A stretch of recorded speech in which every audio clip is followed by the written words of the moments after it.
Hello, welcome to Technologically Speaking. I am Saken, your tech storyteller.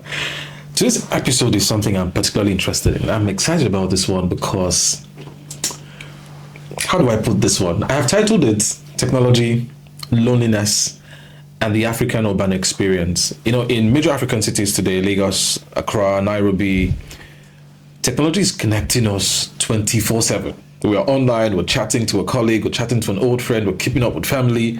But are we really connecting?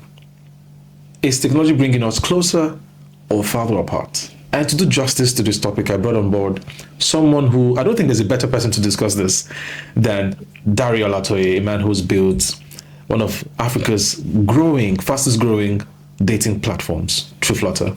Dario, it's good to have you on the show today. Thank you very much. You're a big man and a hard man to catch, but I'm glad I have you today. While preparing for this conversation, I looked at my generation. We seem to be lost in this swipe thing, swipe left or right, and it's become like a hobby and people are not really finding true connection. But I also felt maybe we've become too busy and it's become like a pastime for us to catch our breath.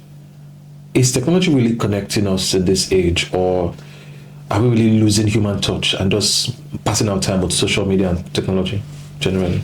I think it's 50-50. I think technology is connecting us, especially the fact that the kind of jobs we have, the kind of the reason we're very busy in, especially Lagos, where everything is fast moving, and you need time to be able to connect with people, if not physically, but online. So I think that does pretty much a good job in terms of connecting people, because millions and millions of people connect every day online. But the downside to it is that when you connect excessively online, then you lack the human touch. It becomes, you become so reliant on connecting online that you really forget the physical connections too.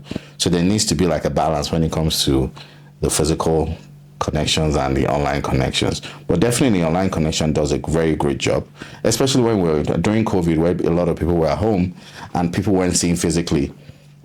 I think that was even the time where TrueFlutter really blew up, because a lot of people got bored and people started connecting online, and that's a way to just get to meet people and then create relationships, create friendships online. I saw a report online. I saw a report online recently that one of the leading causes of death in Asia is loneliness. But also, loneliness is fast rising as a pandemic in Africa.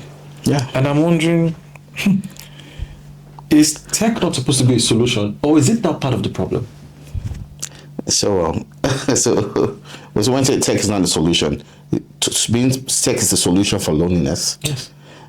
And when you talked about the topic, I was really happy about it, because we at TrueFlutter, we say we solve the problem of loneliness, and we know loneliness could lead to depression, and depression could actually lead to maybe death, and that's what TrueFlutter does. But yes, technology can solve the problem of loneliness, because while you're idle, while you're alone, you really don't have much to do.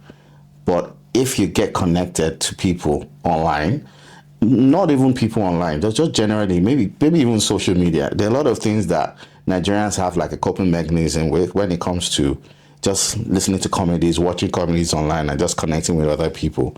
And they tend to be happier just by connecting online. So I feel technology has done a great job in bringing people out of, loneliness by just exposing them to information out there and exposing them to different things that they see online. You mentioned something earlier about the kind of career we do. Do you think our chosen career path in this generation affects our ability to connect with one another? Oh yeah, sure. It can. Our chosen career path definitely does, because I'll give you an instance now. When we started with speed dating events like a couple of years ago, we noticed that most of the guys that used to come for events, and usually tech guys, developers that usually most of the time, like 22 hours of the time, they're always coding at home. So they really didn't have the time to go out there to meet people. So when they saw those kind of chances of just connecting with people physically. They took those chances because, and you could tell how they communicated with those ladies. They didn't really communicate well because they were not so used to communicating with people, and because they were used to just working 22 hours a day. So I believe that the kind of job that you also have can affect how people communicate and how you relate with people outside. Now, I want to go to a theme of digital trust because social digital dating cannot be done without trust. And I'm asking, how do we build digital trust in an area where privacy is something, privacy invasion is another thing, people keeping up appearance and making up appearance to be who they are not online, and you get to meet people in real time and it's what I ordered versus what I got. How do people get to build digital trust, especially on platforms where they're supposed to meet a significant other or just maybe significant relationships in their lives? So there are different ways. Facial recognition features online where you can actually verify if the person is who they say they are. But also I think trust comes over time. Like for instance, I'll say TrueFlutter. We built that trust over time because when we first started TrueFlutter dating app, a lot of people didn't give us a chance. A lot of people just thought we're just like another Tinder or another Hinge or another maybe Badoo. But with time, a lot of people now started saying that, okay, it seems these guys are different. And one thing that they noticed was the number of people we deactivate every day. They're like over 100 people every single day for just using different pictures that we feel that they're not those people. So that's it. That's a way to create digital trust. If the users that come to this platform know that the value of the company or the value of the system, they don't compromise on those values that they have in terms of making their community safe for everybody. So it takes time, but it's left for the company to be able to project their values to the users that, okay, this is what we stand for and this is who we are. And if you come to our community, you'll be safe in our community. Now, you mentioned something just off record, and we're talking about audio bios. Oh, yeah, sure. How did you come about the fact that people want to hear someone's voice and it's maybe a better indicator than just seeing pictures? So, like I always say something, we're Nigerians, and that's very, very sincere. We at TrueFlutter, we take user feedback very important. And one thing about audio bio is that one thing that's very good about audio bio is that you can tell someone's social backgrounds by just listening to them. It's just naturally, not even on the app, just generally, every time. If you go to a bar and you see a pretty looking lady, once you walk up to her and you have like a 1 minute conversation where you already know if you guys are going to have a long conversation for the rest of the night. But if you guys don't connect from, the way she speaks, you might disengage immediately and move on to the next lady. So that's the way we did it with TrueFlutter dating. And we don't want you to be stuck on a profile and waste your time for a while. We want you to be able to make decisions like in a couple of minutes. And that's why we created the audio bio feature where you can actually listen to what the person sounds like. And if you feel that you're in the same wavelength when it comes to the social backgrounds and you can connect, so that's one of the reasons why we did that. And also when we created that, we looked at the African continent and we looked at, okay, how do we behave as Africans? And would it resonate with Africans? And we noticed that it resonated a lot with Africans. Now I'm thinking about a lot of stories that have made the news for many years. People who met a supposed love interest on maybe any of the social platforms and ended up being maybe defrauded. They were kidnapped, some were missing and all that. And it's one of the reasons why even some persons decide to say, I'm going to stay off dating platforms and all these apps because a lot of clandestine, shady activities go on there. But how are you able to build, getting the right identity? Identify that this person is who they say they are. Not like I picked up someone's picture, create a profile, lead someone on, steal money from them or, harm them. How are you able to ensure that whoever I meet on that platform is who they say they are? So that's a wonderful question. And so one of the things we do, there's so many things we do actually, but one of the things we do is we actually inform each user when they sign up that they shouldn't do some certain things, like before they even go. If they want to go on their first day with the person they meet on the platform, they need to go to a neutral spot, make like a restaurant. You don't go to the person's house, neither does the person come to your house. But there's also something that we built on the platform, which is novel. We built it about 3 years ago. It's called I won't say it flags accounts. So if you say some certain keywords, like let me give you a few, like 20K, 30K, some certain amounts, some certain keywords, it flags your account and it automatically deactivates your account. So yeah, so if you put an account number, it automatically deactivates your account. Now the reason why I'm saying is that I just said how many things. I said 5 things, but we have over 1,000 keywords that if you type them, it would flag your account. And the reason why we're doing this is to be able to safeguard our users and to make sure that they don't fall into the wrong hands. And the good thing about it is that once we deactivate your account, it's a lifetime ban. You can never use it, never download the app again on your phone. It will never work on your phone again. So we have so many things we've put in place that would make sure that, I mean, so far so good. In a couple of years that we've had TrueFlutter, we've not had any bad incidents. And it's because of these things that we've done. A lot of people, like I always say, the negative reviews we get is that they're the people that always complain about us not releasing the accounts after violating the rules on TrueFlutter. So it's something that we're very particular about. We know that we're in an environment or we're in a country or in a continent where people would do some certain things that are not appropriate. And we have a lot of things in place to safeguard our community. For many years I've known you, I've heard you speak, and you always emphasize slow dating. And I think that's very African compared to the Western style of you go to a bar, you meet someone, the person next in your home, and you're going to your house and you're breaking things everywhere. But the African approach is slow and steady. Why did you choose to bring that back and emphasize that in, having people date online? So I think people need to understand one of the reasons why I started TrueFlutter and the essence of this thing, the essence of why I started it. So my sister got married at the age of 46, and the person she got married to just lived about 10 minutes away from her, who was also looking for a spouse for close to 10 years. Now they're married, they have triplets, they're happily married. But I asked myself a question: why can't technology solve this problem? Now, these are two people living not so far from each other, looking for the same thing, have the same values, have the same beliefs. Why can't technology solve this problem? And that's why we created TrueFlutter out of that. And it's a passion project for me. I'm very extremely passionate about it. So I believe a lot in, I always tell people, for no matter who you are as a person, there's always someone out there looking for you, looking for your kind of guy, your kind of person. And I feel technology can solve that problem. And that's why we created TrueFlutter, to be able to connect people looking for genuine relationships. So now I believe in unity lies love, and love lies harmony, and harmony lies perfection. It all starts with unity. And to have that unity, you need to connect. It could be online. It could be the fastest thing to do. And that's why I believe that TrueFlutter can do that. This is quite an interesting conversation. Now I'm thinking, everyone now is hearing, oh, there's true love online, and someone might just be very gullible. What should there be like an age restriction for young people to start thinking about dating online? Or what do you think parents should do, or people who have words that they are watching over?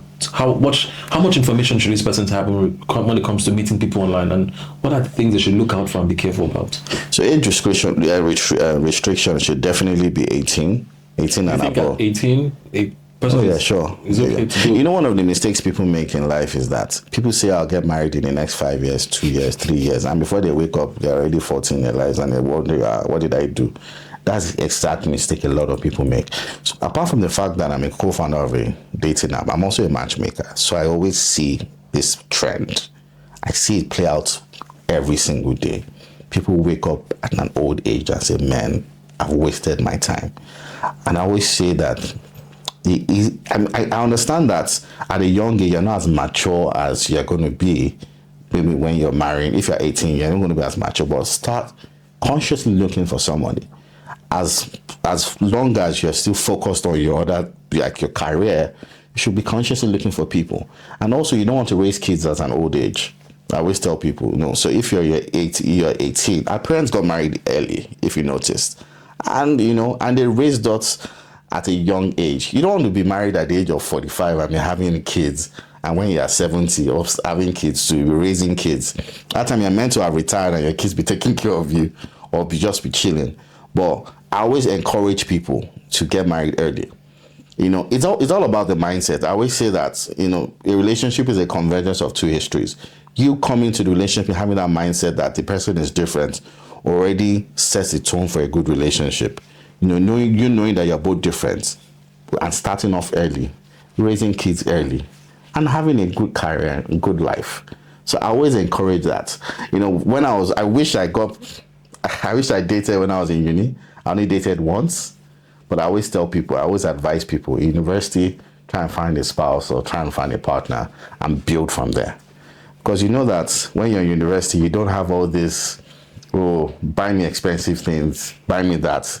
You're just going to go to cafeteria or something. The highest you can do is take out a calf and spend maybe 5,000 naira.